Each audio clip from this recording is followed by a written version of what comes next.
tayo sa Panginoon, siya'y awitan at ating purihin. Ating sambahin ang Panginoon, ang ating kubli at lakas. Lumapit tayo sa Panginoon, siya'y awitan at ating purihin. Lumapit tayo sa Panginoon, siya'y awitan at ating purihin. Lumapit tayo sa Panginoon.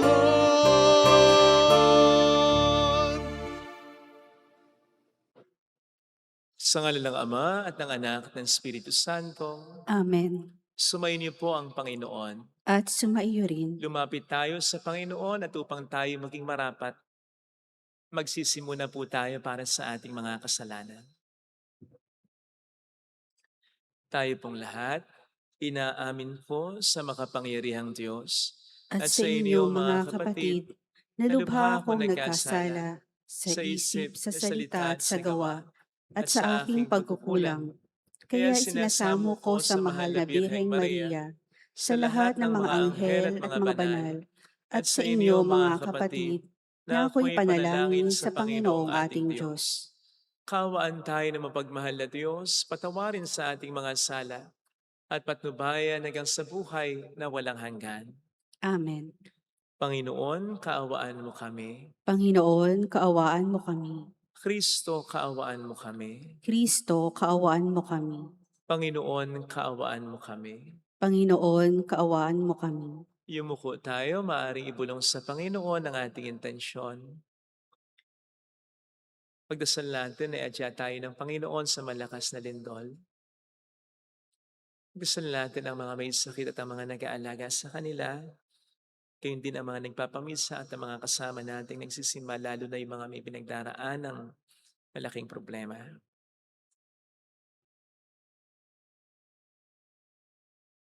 Manalangin tayo. Ama naming makapangyarihan, ginagawa mong kami magkaisa ng kalooban. Ipagkaloob mo pong ang iyong mga utos ay aming mahalin, ang iyong mga pangako ay hangarin naming tanggapin, upang sa anumang pagbabago sa paligid namin, manatiling matatag ang aming loobin sa tunay na kasiyahang matatagpuan sa iyong piling. Sa pamamagitan ni Jesucristo, kasama ng Espiritu Santo, magpa sa walang hanggan. Amen. Ang salita ng Diyos mula sa ikalawang sulat ni Apostol San Pablo sa mga taga-Tesalonika. Tungkol naman sa pagparito ng ating Panginoon Hesukristo at sa pagtitipon niya sa atin, ipinamamanhik namin sa inyo, sa mga kapatid, na huwag kayong magugulat, agad o mababahala sa balitang dumating na ang ating Panginoon. Huwag kayong maniniwala kahit sabihin nilang ito'y hula o pahayag, o kaya'y sulat na galing sa amin o sa anumang paraan. Huwag kayong padadala kanino man. Tinawag kayo ng Diyos sa pamamagitan ng mabuting balita. Ipinahayag namin sa inyo upang makasama sa kaluwalhatian ng ating Panginoong Hesukristo. Kaya nga mga kapatid, manatili kayong matatag sa mga katotohanang itinuro namin sa inyo, maging sa salita o sulat. Aliwin nawa kayo ng ating Panginoong Hesukristo at ng ating Diyos at Ama na umibig sa atin at sa kanyang habag ay nagbigay sa atin ng walang pagbabagong lakas ng loob at matibay na pag-asa. Bigyan nawa kayo ng matatag na kalooban upang inyong maipahayag o imasagawa ang lahat ng mabuti. Ang salita ng Diyos. Salamat sa Diyos. Panginooy paririto upang hatulan niya tayo. Panginooy paririto upang hatulan niya tayo. Panginoon siyang hari Sa daigdig ay sabihin, sanlibot ay matatag, na kahit ito'y ugain. Sa paghatol sa nilikha, lahat ay pantay-pantay na pagtingin. Panginooy paririto upang hatulan niya tayo. Lupa't langit at magsaya, umugong ang kalaliman. Lahat kayo na nilikha, nasa tubig ay magdiwang. Ang bukirin at ang lahat, naroon ng sumisigaw. Panginooy paririto upang hatulan niya tayo. Pati mga punong kahoy sa galak ay mag-awitan. Ang puon ay pupurihan, pagkat siya ay daratan. Parito sa daigdig, upang lahat ay hatulan. Tapat siya kung humatol, at lahat ay pantay-pantay. Panginooy paririto upang hatulan niya tayo.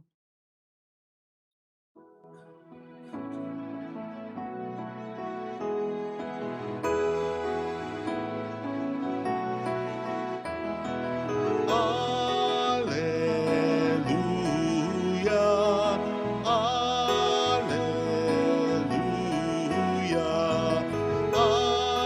alleluia, alleluia.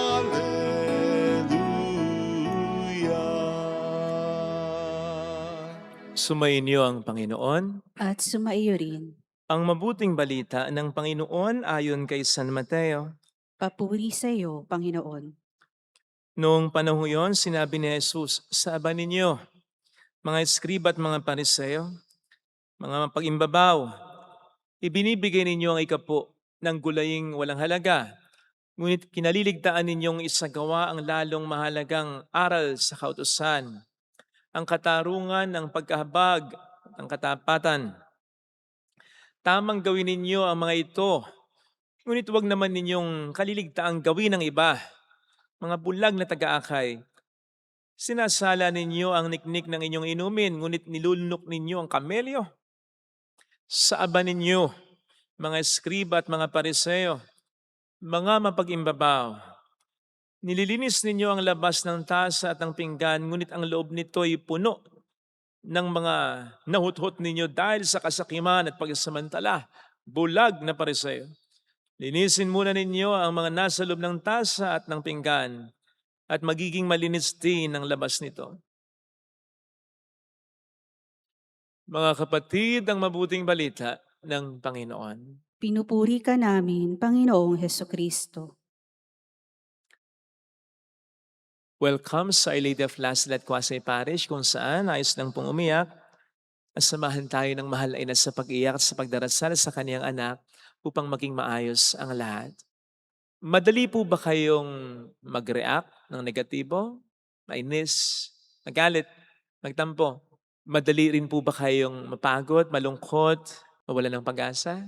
Kung oo po ang sagot ninyo, baka po senyales ang mga ito na mababaw ang relasyon natin kay Kristo. Mababaw ang pananampalataya natin bilang mga Kristiyano. Narinig po natin sa ating unang pagbasa ang sinabi ni San Pablo sa mga taga-Thessalonica. Mga kapatid, huwag kayong magugulat agad o mababahala sa anumang balita. Sa Ingles, do not be easily shaken. Ang konteksto po kasi nito ay nabalitaan nila na paparating ng Panginoon, the day of the Lord, the day of judgment. Fake news naman, pero mabilis nilang pinaniwalaan. Tapos kinabahan pa sila dahil dyan. Kaya para bang sinasabi ni St. Paul sa kanila, ano ba naman kayo? Nagpapaniwala kayo sa kung sino-sino? Hindi niyo muna i-verify ang mga ito? Tapos nandiyan, grabe pa ang takot ninyo. Ang bababaw ninyo. And then narinig natin ang encouragement ni St. Paul na magpakatatag sila sa kanilang pananampalataya at upang hindi agad natitinag ng anumang balita at upang hindi rin agad na natatakot, nababahala. So, ang ipinapakita sa atin ng kontekstong ito, mababaw ang pananampalataya ng mga unang Kristiyano sa lugar na ito. At alam naman po natin, ang isang tao, isang bagay, na ang pundasyon ay mababaw lang, madali ding matitinag yan. Tingnan po ninyo kapag bumabagyo, lalong-lalo na yung may mga malakas na hangin na bagyo. May mga punong nabubuhal, nabubunot. Pero hindi lahat. Mas marami pa rin yung mga punong nananatiling nakatanim. So anong pagkakaiba ng dalawa? Ng mga nabubunot na puno at nananatiling nakatanim. Hindi yung bagyo, hindi yung hangin. Parehas ng puwersa yung bagyo at hangin na tumatama sa mga punong ito. Sa ugat, sa lalim ng ugat nagkakatalo, sa tibay na ugat. At gayon din, sa pananampalataya natin at sa relasyon natin sa Panginoon natin. Pare-pareho po tayong babayuhin ng mga bagyo ng problema. Nandiyan ang mga distractions, irritations, temptations, sufferings, problems. Pare-pareho tayong maapektuhan, pare-pareho tayong iiyak, nasasaktan, naghihirap. Pero yung mga mabilis na mag-react ng negatibo, yung mga mabilis na matukso, yung mga mabilis na mawalan ng pag-asa at magalit pa sa Diyos, sila most likely yung may mababaw na pananampalataya at relasyon sa Panginoon. Kaya nga yung mga nagkakaroon ng problema and then sasabihin sa Diyos, kung kailan pa naman kita minahal, kung kailan pa naman ako lumapit sa iyo, kung kailan pa naman ako nagsimba, nagdasal, nagbago, saka nagaganito. Alam niyo po pag ganon ang reaksyon ng tao, galit sa Diyos, sinisisi ang Diyos. Pwedeng nagdasal siya, pwedeng nagsimba siya, pwedeng nagbago siya, pero hindi ganap. Hindi talaga niya minahal ang Diyos. Hindi talaga siya naging malapit sa Diyos. Kasi ang pagiging malapit, hindi lang man yung distansya lang eh. Pwede tayong maging malapit sa isa't isa in such a way na nandito ka sa tabi ko at magkadikit tayo. Pero hindi ibig sabihin nun, malapit ang loob natin sa isa't isa. So po pwedeng lumalapit nga ang tao sa Diyos, nagdarasal, nagsisimba, pero hindi niya nilalapit yung loob niya. Sa labas, malapit siya. Pero sa loob, hindi talaga. Kasi kung talagang malapit ang loob natin sa Diyos, mahawa tayo sa disposition niya eh. Hindi rin tayo kaagad-agad mairita, magre-react ng negatibo. We will choose our battles. We will shun away temptations. At hindi tayo basta-basta mawawalan ng pag-asa. Gaano man katindi ang ating mga problema. Sapagkat ganun siya. Kaya't magiging ganun din tayo kahit papaano kung talagang mayroon tayong malalim na pananampalataya, relasyon sa Kanya. And so let us check ourselves. Let us do some soul searching. Kamustahin natin ang sarili natin. Baka mababaw lang talaga ang relasyon natin sa Panginoon natin, ang pananampalataya natin. Baka katulad tayo ng mga Pariseo, ng mga Skriba sa ating narinig na Ebanghelyo na ang kabanalan ay ginagage lang nila sa mga panlabas na ritual na ginagawa nila. Sabi ng Panginoon, tama namang gawin yung mga yon, pero huwag isasakripisyo ang mga tunay na mahalaga. Yung katarungan, pagkahabag at katapatan na dapat ay namumutawi sa ating isipan at kalooban. Dapat ang ating mga ginagawang mabuti ay resulta lamang ng mabuti na kalooban. Dapat ang mga ginagawa nating mga ritual na pagpapakabanal ay nanggagaling o resulta lamang ng ating loob na isinuko na sa mabuti at magandang loob ng Diyos. Yun. Sapagkat kung ito'y magiging hanggang panglabas lang at hindi hanggang sa loob, ay masasabihan din tayo ng Panginoon na mapag-imbabaw. At pag sinabing mapag-imbabaw, sa ibabaw lang, skin deep, hindi malalim, mababaw. And such faith can never be trusted. Pag skin deep faith, no. Nako, madaling matukso yan, madaling mag-react yan, at madali ding mawala ng pag-asa. Baka magulat lamang po tayo. Nagsisimba naman tayo, nagdarasal naman tayo. Bigla na lang tayong bumuwal. Bigla na lamang tayong mabunot sa pananampalataya natin kasi mababaw pala ang pundasyon natin. Palalimin po sana natin ito sa tulong ng Panginoon, sa tulong ng Espiritu Santo, by spending more quality time with God, by constantly shunning away distractions, temptations, and by really following God's command, no matter how difficult to obey or to understand. Doon tayo mas lalalim. Di ba kapag lumalalim, mas sumasakit mas sumihirap Pero doon mas nagkakaroon ng stability. Doon mas nagkakaroon ng tibay ng tatag ang pananampalataya natin. Sapagkat katulad ng sabi ko, kung gagawin natin lagi ang kalooban ng Diyos, kahit mahirap, mas makikita natin kasi yung epekto Kasi yung mga bagay na pinapagawa sa atin ng Panginoon, kahit mahirap, may dahilan yan Mahirap magpatawad. Sinasabihan tayo ng Panginoon na magpatawad tayo. Pag ginawa natin yun, makikita natin ang epekto. Masasabi natin later on, tama palang nagpatawad ako. Tama yung sabi ng Panginoon. Tama yung command niya kahit nahirapan akong gawin yun. Pag sinabi ng Panginoon, na magbigay tayo kahit tayo man ay nangangailangan. Mahirap yun, pero pag ginawa natin yun, marirealize natin tama siya. Kapag nagbigay ka kahit nangangailangan ka, hindi ka pa rin kakapusin talaga. At masarap yung pakiramdam ng nagbibigay. Yung sabi ng Panginoon na sumampalataya tayo, kahit na patong-patong na ang problema at di na natin maintindihan, mahirap yon. Pero kung gagawin natin yon, makikita natin ang resulta sa ating sarili, sa ating disposisyon.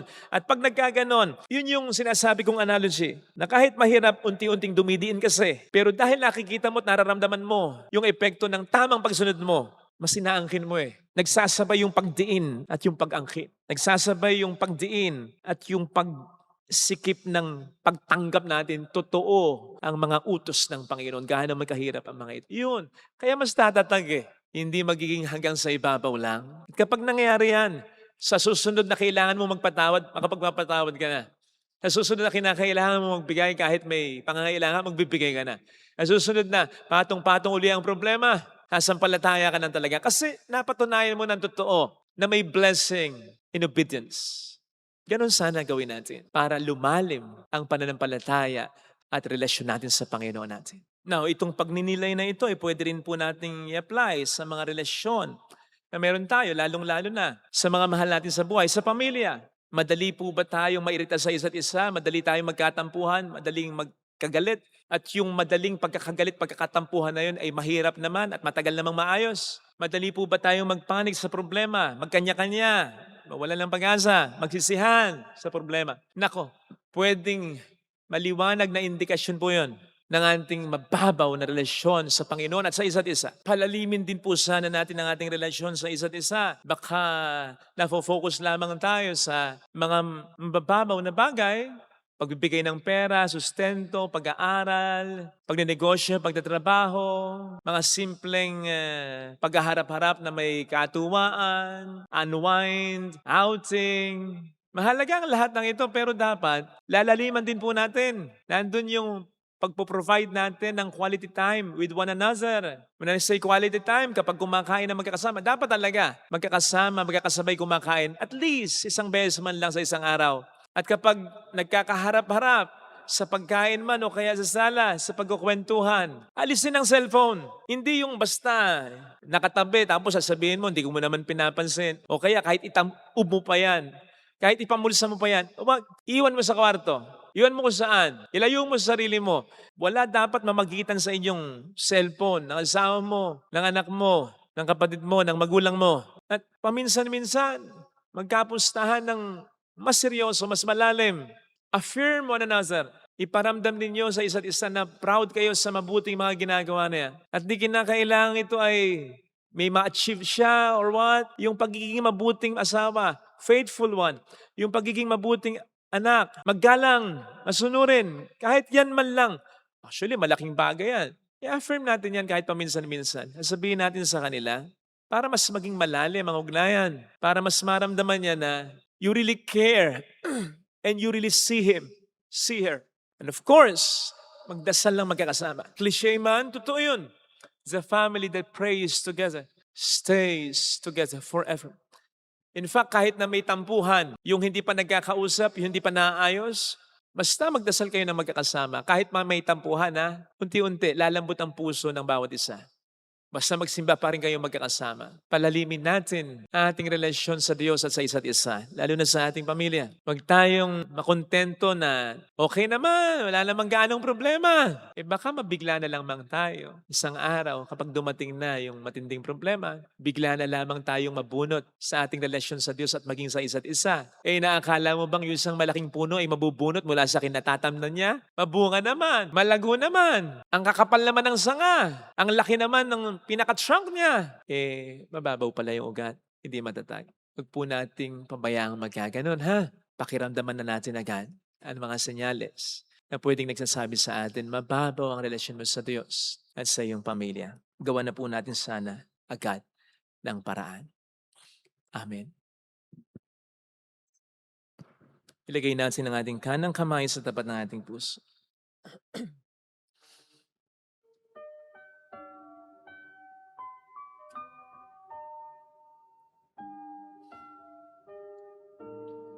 Alam kong may magagawa ang Diyos. Alam kong may magagawa ginagawa.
Panginoon, maraming salamat sa pag-establish mo ng relasyon sa akin. Ikaw na itong nagkusa. Ikaw pa itong nagpapanatili at nagdadala ng ating relasyon. Ikaw yung nagpapasensya kasi ikaw nang nasasaktan ko, ikaw pa yung lagi nagpapatawad. Ikaw pa yung hindi nagbabago sa akin. Salamat. Tulungan mo ako, Panginoon, na makita ang mga dapat kong gawin para mapalalim ang relasyon ko sa iyo. Gayon din sa kapwa ko at ipuin mo rin ang kalooban ng aking kapwa, lalo ng aking pamilya, mga taong pinapahalagahan ko. Na gawin din nila ang dapat nilang gawin. Hallelujah! Hallelujah! Hallelujah! Pasalamatan siya. Siya ay muling babalik sa atin. Hindi kanya iiwan. Hindi kanya pababayaan. Babalik sa atin. Hallelujah!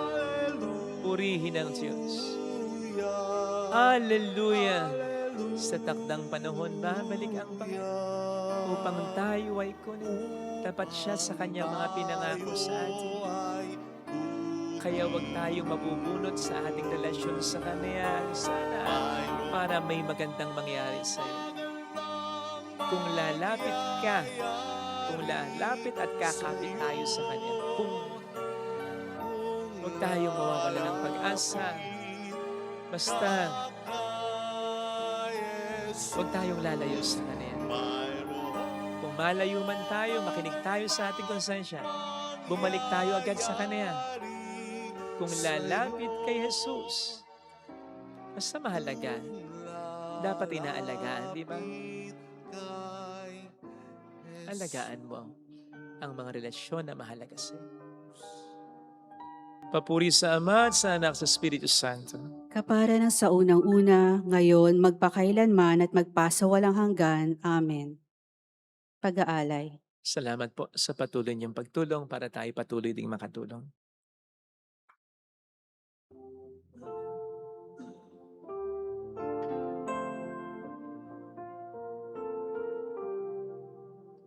Sa trigo at ubas nagmula,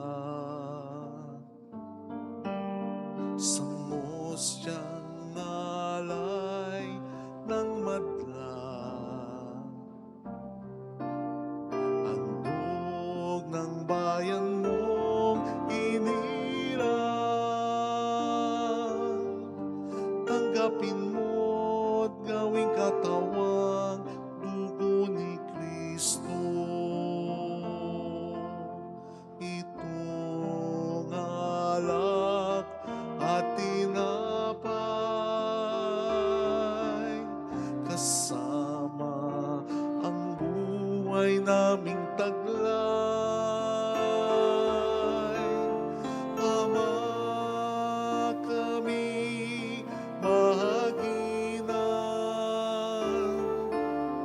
kay Kristong sugo mong hiram. Manalangin tayo, pang ating handog ay maging kalugod-lugod Sa Diyos namang makapangyarihan, Tanggapin nawa ng Panginoon itong paghahain sa iyong mga kamay, sa kapurihan niya at karangalan, sa ating kapakinabangan at sa buong sambayanan niyang banal. Ama naming lumikha, pinagkamit mo kami ng iyong pagkupko pakundangan sa isang pampalagiang paghahandog. Kaya't sa iyong sambayanan na iyong ipagkaloob ang pagkakais at kapayapaang nagbubuklod, bunga ng aming mga alay na iyong ikinalulugod, sa pamamagitan ni Jesucristo kasama ang Espiritu Santo magpasa walang hanggan. Amen. Sumayin niyo po ang Panginoon. At sumaiyo rin, Itaas sa Diyos ang inyong puso at tiwa. itinaas na namin sa Panginoon. Pasalamatan po ang ating Panginoong Diyos. Marapat na siya'y Ama pasalamatan. naming makapangyarihan, tunay nga pong marapat na ikaw ay pasalamatan. Kahit na ikaw ay pinagtaksilan ng sangkatauhan, ikaw ay patuloy pa rin sa iyong pagmamahal. Ikaw na ang nagpuno sa aming pagkukulang. Ikaw pa rin ang nagsugo ng tutubos sa tanan. Ang sugo mong anak ay naging diba sa amin, bagamat di niya tinuraran ng aming pagkamasuwayin.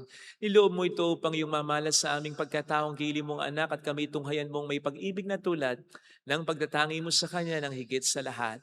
Ang katapatan niya sa iyong walang maliw ay nagpanumbalik na muli sa amin ng iyong kasiyahat ng iyong pagtingin na aming ibinaksi nung ikaw ay aming suwayin. Kaya kaisa ng mga anghel na nagsiawit ang papuri sa iyo ng walang humpay sa kalangitan, kami nagbubunyi sa iyong kadakilaan. Santo, Santo, Santo, Panginoong Diyos ng mga hukbo, napupuno ang langit at lupa ng kadakilaan mo, o sana sa kaitaasan.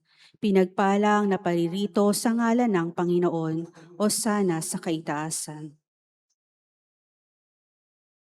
Ama naming banal, ikaw ang bukhal ng tanang kabanalan. At sa pamagitan ng iyong Espiritu, gawin mo pong banal ang mga kaloob na ito upang para sa amin ay maging katawan at dugo ng aming Panginoong Jesucristo. Bago niya pinagtiis ang kusang loob na maging handog, inawakan niya ang tinapay, pinasalamatan kaniya, pinaghati-hati niya iyon, iniabot sa kaniyang mga alagad at sinabi, tanggapin ninyong lahat ito at kanin. Ito ang aking katawan na iahandog para sa inyo.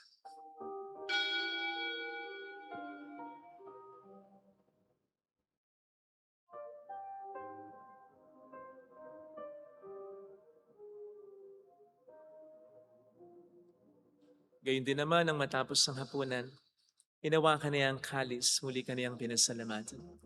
Iniabot niya ang kalis sa kaniyang mga alagad at sinabi, tanggapin ninyong lahat ito at inumin. Ito ang kalis ng aking dugo ng bago at walang hanggang tipan. Ang aking dugo na ibubuhos para sa inyo at para sa lahat. Sa ikapagkapatawad ng mga kasalanan, gawin niyo ito sa pag-alala sa akin.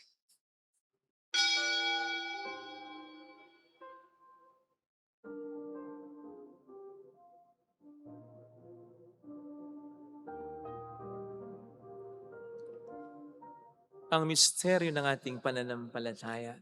Si Kristo'y namatay, si Kristo'y nabuhay, si Kristo'y babalik sa wakas ng panahon.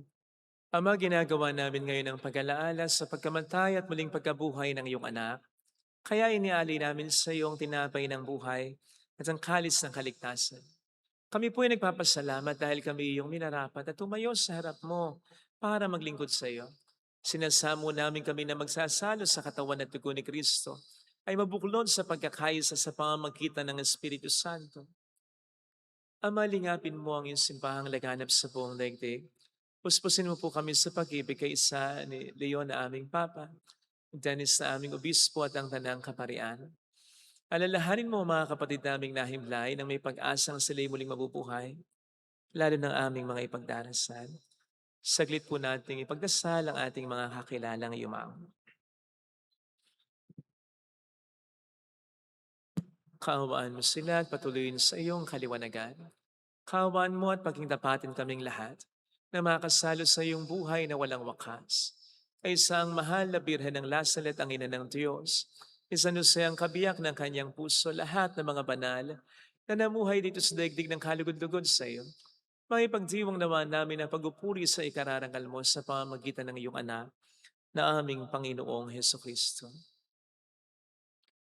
Sa pamagitan ni Kristo, kasama niya at sa Kanya, ang lahat ng parangal papuri ay sa iyo. Diyos amang makapangyarihan, kasamang Espiritu Santo magpasawalang hanggan.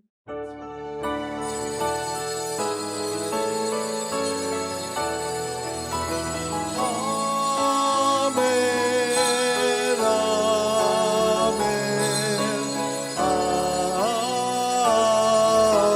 amen. Tumawag tayo sa Ama.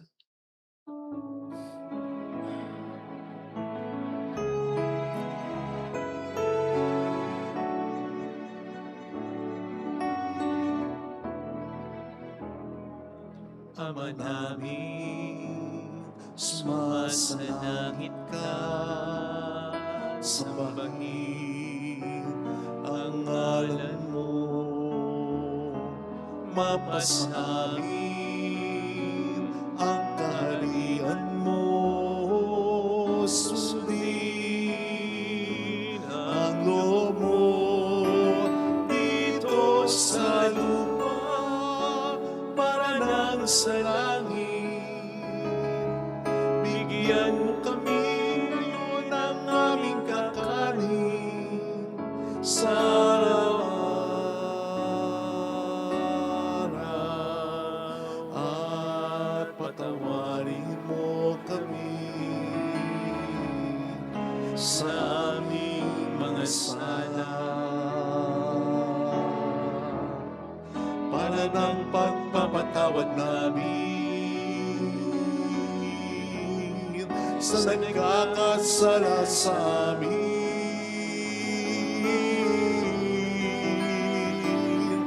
At huwag mo kaming ipahintulot sa tukso, at iadya mo kami sa lahat ng masama.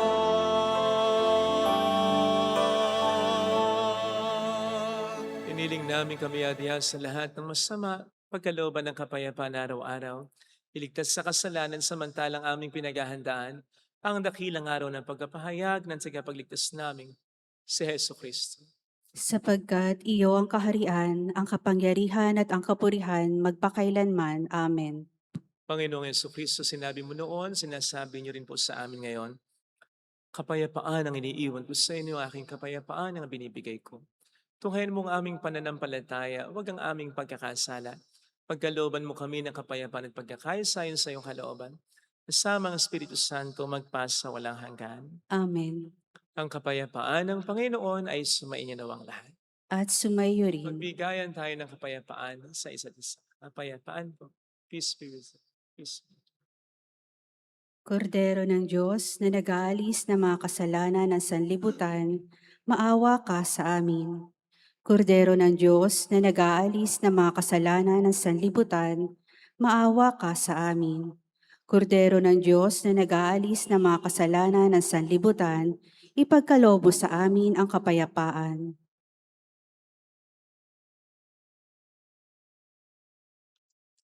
Narito sa harap natin ng Panginoon ang ating buhay at kaligtasan.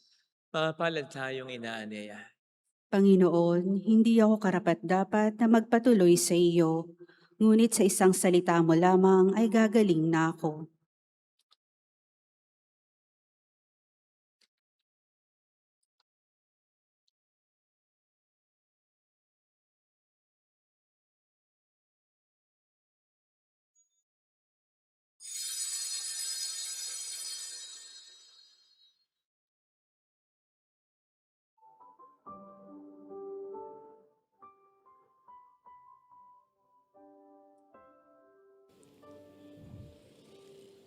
Panalangin para sa espiritual na pakikinabang. Panginoong Hesus, ako ay naniniwala na ikaw ay nasa kabanal-banalang sakramento. Iniibig kita ng higit sa lahat at ninanasa kong tanggapin ka sa aking kaluluwa. Sapagkat sa mga sandaling ito, hindi kita matatanggap sa sakramento. Tumuloy ka sa espiritu sa aking puso. Niyayakap kita na para bang naririto ka na. Inaalay ko ng buong buo ang aking sarili sa iyo. Huwag mong hayaang mawalay ako sa iyo. Amen. Mayroong pagmamahal, ang bawat tao'y may kanyang tanging pangarap. Tao ka may tungkuling magbayad ng pagmamahal. Ang kalinga sa iyo'y tanging handog ng Diyos, sapagkat ika'y sanga ng pag-ibig na sa Kanya'y bumubukas. At lahat ng biyaya sa Kanya ay iyong itanggap, ay malayang ibagi sa isa't isa, sapagkat ika'y sanga ng pag-ibig ng Panginoon.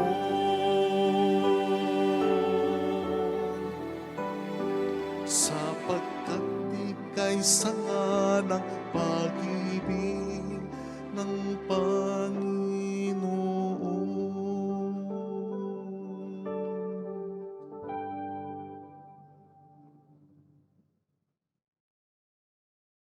Manalangin tayo.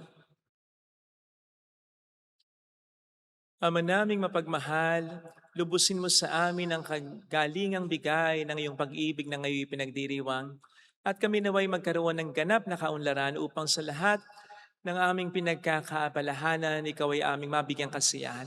Sa pamamagitan ni Jesucristo, kasama ang Espiritu Santo magpasa walang hanggan. Amen. Holy God, Holy Mighty One, Holy Immortal One.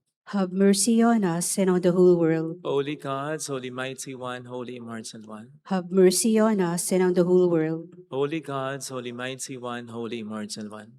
Have mercy on us and on the whole world. Jesus, King of Mercy. We trust in you. Alalahanin. Alalahanin, O mahal na Birhen ng Lasalet, ina ng pag-asa. Ikaw ang nagpaalala sa aming magbalik loob sa Ama. Ito ang nagpapatunay na ang kagandahang loob mo'y nananatiling busilak. Sa pag-aaruga mo sa amin, tungkulin mo'y tinupad. Sa paanan ni Kristo'y itinuring mo kaming mga tunay mong anak. Kaya ninais mong ni isa'y huwag mapahamak. Maging sa iyong walang tigil na pananalangin, pati luhay pumatak. Huwag namang mawala ng saysay ang iyong paghihirap. Hiling nawa namin sa iyo, o aming inang liyag, na matapos ang pakikibaka namin sa mundong ito at sa pananatili naming tapat kay Kristo, sa kapurihan mo'y makibahagi kaming ganap upang kung nasaan ka ngayon ay maparoon din kaming lahat at ang kaganapan ng kalwalatian ng Diyos Amay tuluyang matupad. Siya nawa. Mahal na Birhen ng Lasalet, tagapagkasundo ng mga makasalanan. Ipanalangin mong walang patid kaming mga dumudulog sa iyo. Maraming po salamat sa inyong pakikisa at sa patuloy niyo pong pagtulong para tayo patuloy din makatulong. Salamat po sa inyong tiwala at sa pagmamahal niyo sa ating inang simbahan. Thank you. Sumayin niyo ang Panginoon. At sumaiyo rin. Pagpalain kayo kasama ang ating pamilya na mapagmahal na Diyos, ng Ama at ng Anak, ng Espiritu Santo. Amen. Pumayo tayo sa kapayapaan ni Kristo. Salamat sa Diyos. Thank you rin.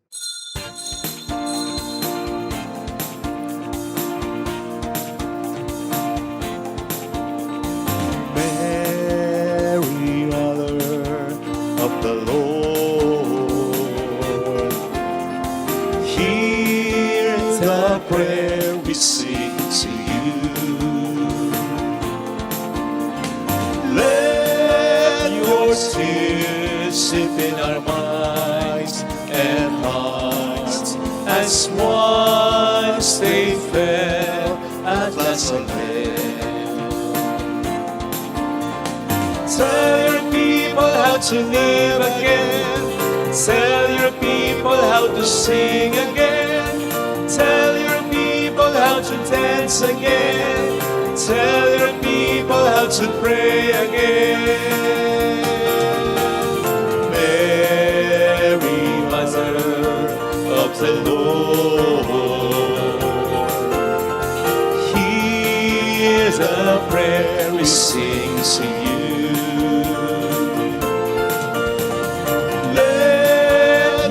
His tears deep in our minds and hearts, as once they fell, at last silent.